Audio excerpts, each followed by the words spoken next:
चलिए आज समझते हैं मुंह में जो लार बनता है, सलाइवा बनता है, वो सलाइवा कितने प्रकार के होते हैं। मुंह में जो सलाइवा बनता है वो सलाइवा कितने प्रकार के होते हैं और वो सलाइवा का काम क्या होता है और किन किन ग्रंथि से कौन कौन सा सलाइवा निकलता है, ये सब के बारे में आज जानेंगे। उससे पहले थोड़ा सा आपको बता देते हैं कि इससे पहले आपको हम दांत के बारे में पढ़ाए थे कि दांत 4 प्रकार का होता है। ये भी बताए थे 4 प्रकार में जो प्री मोलर दांत होता है वो बच्चा में नहीं होता है और जो छोटा बच्चा होता है उसमें सबसे पहले इंसिजर आता है, ये आपको बताए थे। और सबसे लास्ट में जाकर क्या आता है, मोलर आता है। मोलर कितने होते हैं, 12 होते हैं। एक तरफ से चलते हैं तो सबसे पहला दांत क्या होता है, इंसिजर होता है। दूसरा केनाइन होता है। तीसरा प्रीमोलर होता है। चौथा मोलर होता है। टोटल दांत 32 होता है।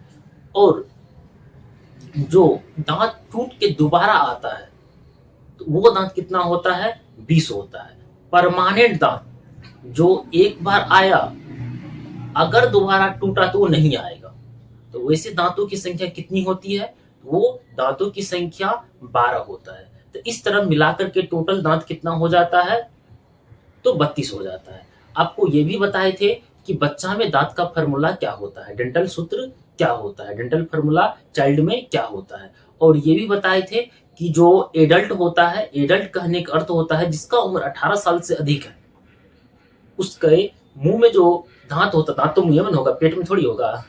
तो जो दांत होता है वो दांत कितने होते हैं, वो दांत जो एडल्ट है तो उसमें 32 होगा, लेकिन जो चाइल्ड है उसमें जो दांतों की संख्या होगी वो 20 होगा। दोनों का डेंटल फार्मूला अलग अलग होता है। ये टोटल आपको समझा दिए थे। और जितना आपको हम पढ़ाए थे शुरू से लेकर के जे प्रक्रम, पोषण, सपोषण, परपोषण, परपोषण को ही सपोष विषमपोषी बोलते हैं, आज बच्चा सब पूछ भी रहा था। ये सारा का आज फाइनल टेस्ट था। हम क्वेश्चन यहां लगा देंगे आपको। ये सारा का आज क्या था, फाइनल टेस्ट था। और फाइनल टेस्ट में जो बच्चा सब आज फाइनल टेस्ट दिया है, जो बच्ची सब फाइनल टेस्ट दी है, कल यानी आज कॉपी चेक करेंगे। आज संडे है, आज कॉपी चेक करेंगे। कॉपी चेक करने के बाद कल उनको कॉपी देंगे। और जो बच्चा सबसे अधिक यहाँ लाएगा उसको नंबर दो। कितना नंबर का क्वेश्चन है वो नंबर दो। ऐसे ही नहीं पढ़ाएगा। 5 नंबर का क्वेश्चन है तो 5 नंबर दो। देखते हैं कितना सब्सक्राइबर है, कितना व्यूज जा रहा है, बस स्किप करके निकल जाते हैं। नहीं, बैच चालू किए हैं, उस बैच में लगभग 20-25 बच्चा है, गिने तो नहीं है, कहीं अधिक ही होगा, क्योंकि उसमें न्यू 7 बेंचेक्स लगवाए तो वो सारा फुल हो गया। तो इस तरह से शुरू से लेकर के बायोलॉजी का क्लास करवाए, फिर रिवीजन करवाए, रिवीजन करवाने के बाद उसका नॉर्मल टेस्ट लिए, नॉर्मल टेस्ट लेने के बाद उसका फाइनल टेस्ट, जो आप लोग देख पा रहे हो। चलिए अब समझते हैं उससे आगे की चीजें। दांत जो होता है किस चीज का बना होता है, ये जो दांत है ये दांत किस चीज का बना होता है। ये दांत कहने को तो हड्डी है, कहने को क्या है, हड्डी है। यानी अगर किसी का हड्डी टूटता है तो डॉक्टर क्या खिलाता है पता है आपको, जो टेबलेट मिलता है वो कैल्शियम का रहता है। टेबलेट तो बहुत खिलाता है, पर उसमें जो खास करके रहता है, हड्डी का जोड़ने का जो काम करता है वो कैल्शियम होता है। यानी ये जो दांत बना हुआ है वो कैल्शियम का है। लेकिन दांत में कैल्शियम के साथ साथ और क्या होता है, फॉस्फेट होता है। हो सकता है लाइट की वजह से यहाँ पे चमक रहा होगा। वैसी सेटअप नहीं है, छोटा सा स्टैंड है, बस बन रहा है वीडियो। नहीं वैसा कुछ सेटअप है कि आपको बहुत अच्छा, मेरा अब फेस पे लाइट नहीं है इस वजह से हम ऐसे नजर आ रहे हैं। कोशिश की कि आपको अच्छा से दिखाई दे, इस वजह से थोड़ा मरकरी लगा दिए, दिख रहा होगा। तो दांत जो बना हुआ है वो कौन सी का बना हुआ है, कैल्शियम फॉस्फेट का बना हुआ है। और आप जो लिखेंगे इस पॉइंट के नीचे ये वाला पॉइंट लिखेंगे, हम बोल रहे हैं ध्यान से समझिएगा। आप क्या लिखेंगे, दांत कैल्शियम फॉस्फेट का बना होता है। उसके नीचे आप क्या लिखेंगे, दांत के बाहरी भाग इनामेल का बना होता है। यहाँ यानी दांत की जो आउटर लेयर होता है, टीथ का जो आउटर लेयर होता है, दांत का जो बाहरी भाग होता है, वो किस चीज का बना होता है? तो इनामेल का बना होता है। ये भी आपको समझाएंगे कि जब हम ठंडा पानी पीते हैं तो दांत में हल्का सा दर्द होने लगता है और सिहर जाता है, इधर गाँव की भाषा में बोलते हैं। तो वो हल्का सा जो पेन होने लगता है टीथ में, वो क्यों होता है, दांत में दर्द क्यों होता है, उस बात को भी समझेंगे। अब यहाँ आते हैं दांत में अमलगम, इसको अमलगम पढ़ेंगे। अमलगम का मसला भरा जाता है। सर दांत में मसाला भरा जाता है? हम तो ये देखे हैं कि कोई अचार बनाया जाता है तो उसमें मसाला भरता है, ये दांत में कहे मसाला भरेगा? हाँ, दांत में भी भरा जाता है। जो बच्चा का दांत सड़ गया हो, यहाँ हम प्रचार नहीं कर रहे हैं, जो बच्चा का दांत सड़ गया हो या दांत टूट गया हो, या वो जो गाह है, वो जो छिद्र है, उस छिद्र को भरने के लिए उसमें कौन सा मसाला, या दांत को फिल करने के लिए जो खचा है उसमें फिर से पुनः स्थापित करने के लिए कौन से मसाला का यूज किया जाता है? अमलगम का यूज किया जाता है। ये सब्जी बनाने वाला मसाला नहीं है, ये दांत को एक जगह फिक्स करने के लिए मसाला यूज होता है। तो अमलगम क्या सब्जी का मसाला है? नहीं है सर, सब्जी का अलग मसाला आता है। ठीक है, बहुत अच्छा, आप लोग समझ रहे हैं। तो अब आते हैं किसके बारे में समझने के लिए? टंग के बारे में। तो जीभ तो पता होगा, जीभ पता होगा, वहां उछल रहा है, देख लीजिए, जीभ पता ही होगा। टंग के बारे में, जीभ दांत के ऊपरी जबड़ा, यानी दांत के ये ऊपर वाला जबड़ा है। अब खींच के थोड़ी दिखाएंगे, नहीं तो पता अजीब सा नजर आएंगे। दांत का ऊपर वाला जबड़ा और ये दांत का नीचे वाला जबड़ा, ये दोनों जबड़ा के बीच में क्या है? तो टंग है, जी है। क्या जीभ में हड्डी होता है? नहीं सर, जीभ में हड्डी नहीं होता है। लेकिन एक चीज सोचिए, कुत्ता का जीभ हमेशा नीचे लटकल रहता है, पर मनुष्य का जीभ जो होता है वो क्या होता है? नीचे लटका हुआ नहीं रहता है। क्यों सर, ऐसा क्यों होता है? बताते हैं। ऐसा क्यों होता है? मनुष्य में यहाँ पर जीभ को खींच के रखने के लिए एक हायोड बोन होता है। हायोड बोन, सीधी भाषा में बोले तो यहाँ एक हायोड हड्डी होता है जो जीभ को खींच के रखता है। और इसी कारण मनुष्य का जो जीभ होता है वो बाहर की ओर लटका हुआ नहीं रहता है। इसका मतलब सर, अगर किसी मनुष्य का हायोड हड्डी को तोड़ दे तो सर कुत्ता की तरह जी लटकेगा? बिल्कुल लटकेगा। आपका भी तोड़ दिया जाएगा तो आपका भी जीभ नीचे लटकेगा, और आप कैसे नजर आएंगे? देखिए, तो अब बताइए, जीभ को जो खींच के रखता है, आपके जीभ को जो खींच के रखता है वो कौन सा हड्डी खींच के रखता है? हायोड बोन खींच के रखता है। बोन मतलब वो नहीं, एक लड़का दूसरे लड़का से दोस्ती करता है, या शायद बोन ऐसे कुछ होता होगा उसको भी कहा जाता है। ये बोन है, यानी हड्डी है, पकड़ के रखती है। क्या ये बात समझ में आया? Yes sir. दांत किस चीज का बना होता है? कैल्शियम फॉस्फेट का। सर दांत में कौन सा मसाला भरा जाता है? अमलगम का मसाला भरा जाता है। सर ये बताइए, जो दांत है वो, दांत में जो जीभ है वो जीभ को खींच के कौन रखता है? सर हायोड बोन रखता है। कुत्ता में होता है क्या? नहीं सर, इसलिए उसका जीभ नीचे लटकल रहता है। और समझिए, ये बीपीएससी में पूछा गया क्वेश्चन है। अब कहिएगा कि सर ये सब पढ़ा रहे हैं और बीपीएससी का बात कर रहे हैं। नहीं, ऐसी कोई बात नहीं है। आप ये सब जो पढ़ रहे हैं ये उसमें भी काम आएगा, जनरल कंपटीशन में भी काम आता है। हम खुद जेई का तैयारी करते हैं और हम बच्चा को भी पढ़ाते हैं, और पढ़ा करके वहां से जो अर्निंग होता है उसी से अपना पढ़ते हैं, और मम्मी पापा को भी देखते हैं, घर भी चलाते हैं, और जो यहाँ रह रहे हैं हम, यहाँ का भी भाड़ा देते हैं। बहुत बच्चा कहेगा पढ़ के सर क्या कर लीजिएगा? अगर आप नहीं पढ़ेंगे तो ये बात याद रखना, अगर आज तुम मेहनत नहीं कर सकते हो तो कल लेबर बनने के लिए तैयार रहना, और स्टेशन पे जो है ना, ईटा का तकिया पे जो है ना, सोना पड़ेगा। इस दिन के लिए पढ़ो ताकि वो दिन ना देखना पड़े। आज मेहनत कर लो ताकि वो दिन ना देखना पड़े। बाकी आपकी इच्छा है, हमको तो अभी जीभ के बारे में पढ़ाना है। आप जाइए, ईटा लेके सोइए या तकिया लेके सोइए। अभी नहीं पढ़ेंगे तो वही दशा होगा। जीभ, जीभ पर कितने टेस्टिस वर्ड्स होते हैं? 5 होते हैं। यानी आपके जीभ को वैसे तो लोग कहेगा सर खट्टा का पता करता है जीभ, नमकीन का पता करता है, मीठा का करता है, तीखा का करता है, ये चारे को करता है। पर बीपीएससी जो क्वेश्चन पूछा था उसमें जो आंसर था वो 5 था। क्वेश्चन गलत नहीं था, क्वेश्चन सही था। तो अब ये भी जानना होगा कि जीभ पर कितने टेस्टिंग, टेस्टिंग का मतलब नहीं पता है। जैसे कोई चीज बनाए घर में, मम्मी बनाई कि टेस्ट करके देखो, तो मम्मी को नहीं पता है टेस्टिंग का मीनिंग। अब सबके माँ की बात नहीं कर सकते हैं, माँ तो माँ होती है, उसे सब कुछ पता होता है। जीभ पर 5 टेस्टिंग वर्ड्स पाया जाता है, यानी कि 5 टेस्ट वो पता करता है। और ये क्वेश्चन कहाँ पूछा गया था? बीपीएससी में पूछा गया था। अब आते हैं किस चीज को समझने के लिए, लारिया ग्रंथि सलेवरी ग्लैंड के बारे में। उससे पहले ये समझिए, हम आपको बताए थे कि भोजन का पाचन कहाँ होता है? सर मुंह से चालू हो जाता है। जब आप कुछ से कुछ खा लेंगे तो वो जब अमाशय में जाएगा, जब अमाशय में जाएगा वो डाइजेस्ट नहीं हुआ सही रूप से, उसे पाचन करने के लिए और भी ढेर सारी चीज आता है, वो नहीं आया तो आपको क्या होगा? डकार होगा और छाती में जलन। डकार होगा और छाती में क्या होगा? जलन होगा। तो सबसे पहले भोजन का पाचन कहाँ से शुरू होता है? तो सर मुंह से चालू होता है। मुंह में क्या क्या होता है? सर दांत होता है, जीभ होता है, और क्या होता है? सलेवरी ग्लैंड से निकलने वाला सलाइवा भी होता है।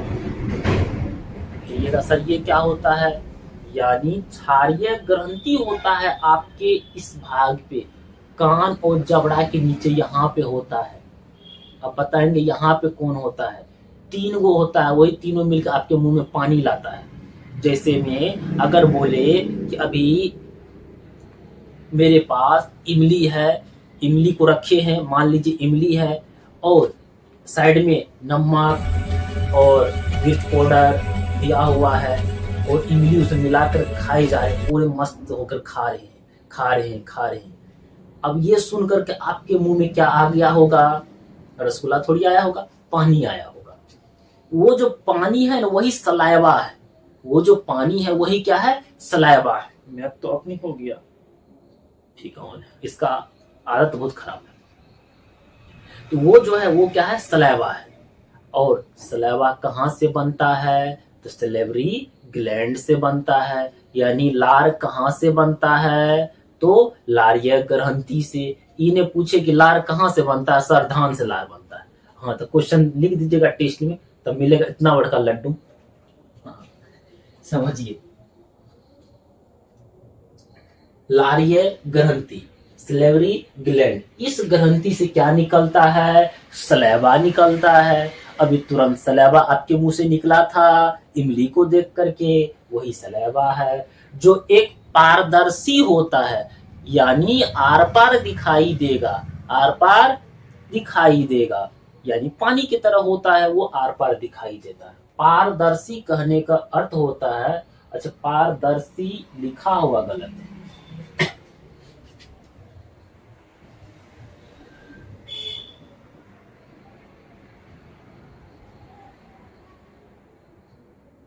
पारदर्शी।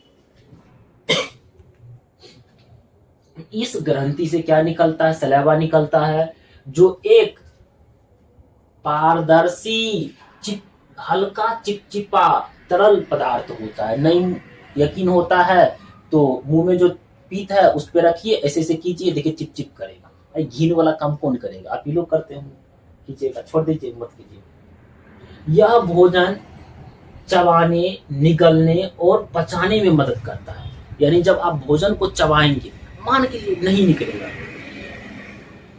तब तो रोटी खाइएगा, तो उसमें जो अगर ये पीठ नहीं मिला, सलाइवा नहीं मिला, तो वो निगलने में दिक्कत होगा। तब आराम से आ कीजिएगा, वो डंडा लीजिएगा, यहाँ भी डंडा है, यहाँ डंडा है, इसके पास नहीं होगा ये ले लीजिएगा, देख लीजिए। अब इससे ओढ़िए तब अंदर जाएगा। तो सलाइवा होना जरूरी है। अगर सलाइवा नहीं हुआ तो आपका खाना आपके पेट में नहीं जाएगा, आपका खाना आपके पेट में नहीं जाएगा, मतलब जाएगा, दिक्कत होगा कंठ में, यहाँ पे जो संकुचन शीतलन क्रिया होता है वो जल्दी नहीं होगा, तो आपको पानी बार बार लेना पड़ेगा। इसका मतलब सर ये क्या करता है, भोजन को जब चबाते हैं उसमें मिल जाता है, नहीं पता तो आज जाइए कुछ मुंह में चबाइए और उसको उगल के चेक कीजिए। चबाने और निगलने और पचाने में मदद करता है। पचाने में किसे मदद करता है? यस सर, पचाने में भी मदद करता है। कैसे? कार्बोहाइड्रेट स्टार्च के रूप में होता तो ढेर सारे रूप में। कार्बोहाइड्रेट का पाचन कहाँ से शुरू हो जाता है? मुंह से होता है। इसका मतलब ये जो सलैवा है ये तो 3 प्रकार का होता है। सलैवा जो है ये कितने प्रकार का? 3 प्रकार का होता है। वो सलैवा जिसको पचाता है, भोजन को पचाने में मदद करता है। ये बात समझ में आ गया होगा। चलिए अब समझते हैं, मानव शरीर में मुख्य रूप से सैलिवरी ग्लैंड 3 प्रकार के होते हैं, यानी लारीय ग्रंथि। इसको क्या कहेंगे? लारीय ग्रंथि। लारीय ग्रंथि। लारीय ग्रंथि कितने प्रकार के होते हैं? 3 प्रकार के होते हैं। लारीय ग्रंथि कितने प्रकार के होते हैं? 3 प्रकार के होते हैं। अब पहला ग्रंथि का नाम क्या है? पेरोटिक ग्रंथि। पेरोटिक ग्रंथि। और ये काम क्या करता है और होता कहाँ है, इसको समझिए। यह सबसे बड़ी लारीय ग्रंथि होता है, यानी आपके मुंह में जो पीत आता है, थूक आता है, पानी आता है, वो पानी सबसे अधिक कौन लाता है? और सबसे बड़ा ग्रंथि कौन सा होता है? तो सबसे बड़ी जो ग्लैंड होता है वो क्या होता है? पेरोटिक ग्रंथि होता है। ये सबसे बड़ी लारीय ग्रंथि होता है। यह गाल के दोनों, गाल है यहाँ पे और कुछ मत समझिएगा, यहाँ पे क्या है? गौ है और कुछ मत समझना। यह गाल के दोनों तरफ, ये गाल के दोनों तरफ, कान के नीचे, ये गाल के दोनों तरफ, कान के नीचे, गाल के दोनों तरफ, कान के नीचे, जबड़ा के ऊपर, वही है ना,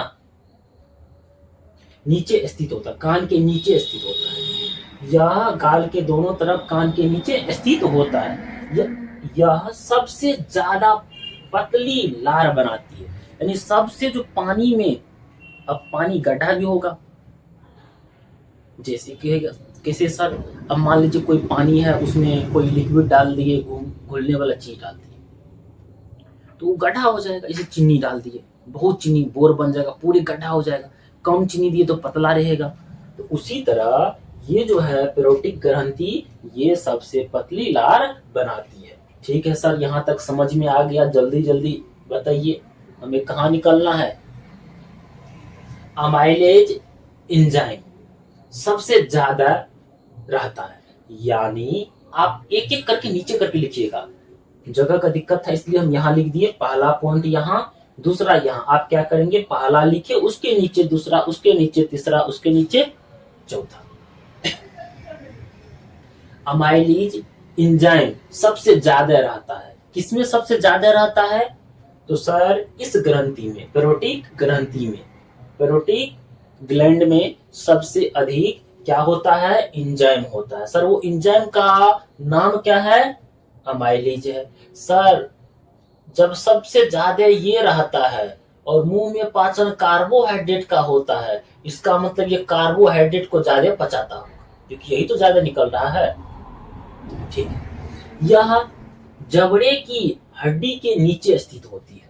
अब कौन आ गया? ये 2 नंबर का, ये जो पॉइंट है ये याद रखिएगा, ये 2 नंबर का, यहां से ये हम लाइन खींच देते हैं समझने के, ये 2 नंबर का है।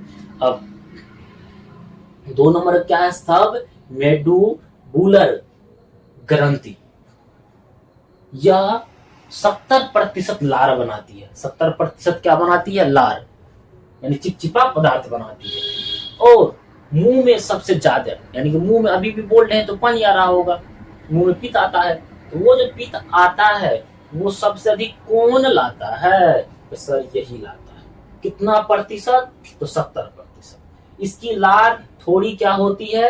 गाढ़ी होती है, थोड़ा सा मोटा होता है। चलिए आप इस सब को अच्छा से लिखिए शांति से, उसके बाद आपको हम समझाते हैं इससे आगे। यानी तीसरा नंबर पे कौन सा ग्रंथि होता है, उस ग्रंथि का काम क्या है और किस तरह से काम करती है, और अगर ना रहेगा तो क्या हानि होगा, ज्यादा बना दिया तो क्या दिक्कत होगा, ये सब के बारे में जानेंगे। उससे पहले आप इस सब को लिखिए।